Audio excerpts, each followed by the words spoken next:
As dawn broke over Beersheba, golden light spilled gently across the desert tents. Outside his dwelling stood Abraham, a man aged by years but strengthened by faith.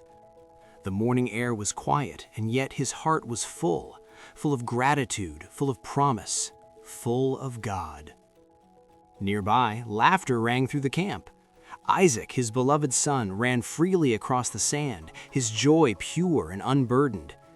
Abraham watched him with a soft smile, remembering the years of waiting, the prayers whispered under stars, the miracle that Isaac truly was. This child was laughter given flesh. This child was promise fulfilled. As evening came, Abraham knelt outside his tent. Beneath a sky turning purple and blue, he prayed as he always had, faithfully, humbly. Oil lamps flickered and stars began to appear. Then suddenly, the stillness broke. A voice called his name.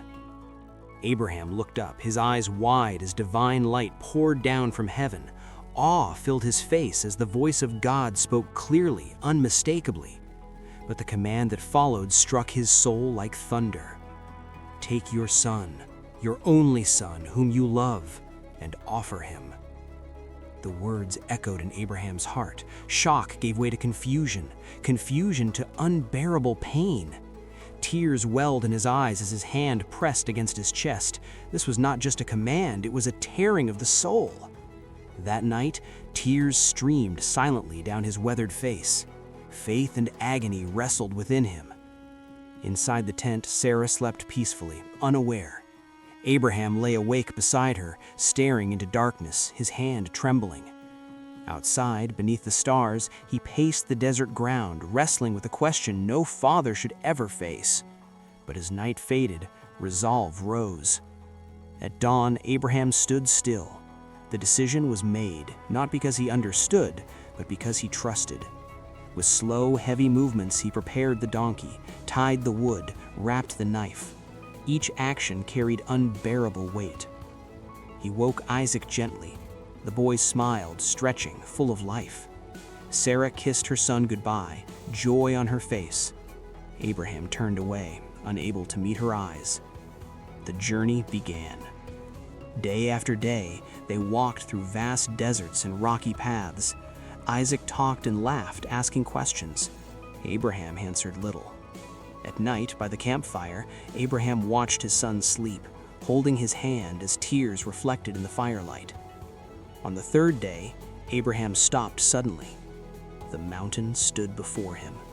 His breath caught. Fear, faith, and determination filled his eyes. He told the servants to stay behind. The journey ahead was one only a father and son could take. Abraham placed the wood upon Isaac's shoulders. He carried the fire and the knife. Together they climbed. Then Isaac stopped. "My father," he said gently, "we have the fire and the wood, but where is the lamb?" Abraham's heart shattered, and yet his voice held firm.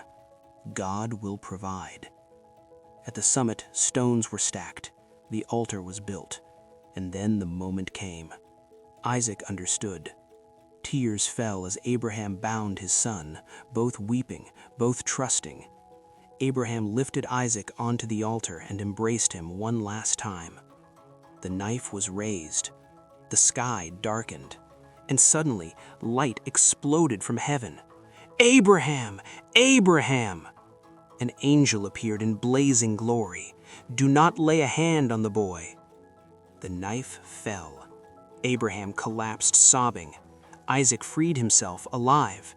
Then Abraham looked up, and there, caught in a thicket, was a ram. God had provided. Together, father and son offered the sacrifice, and once more the angel spoke, renewing the promise. Descendants as countless as the stars, blessings for all nations.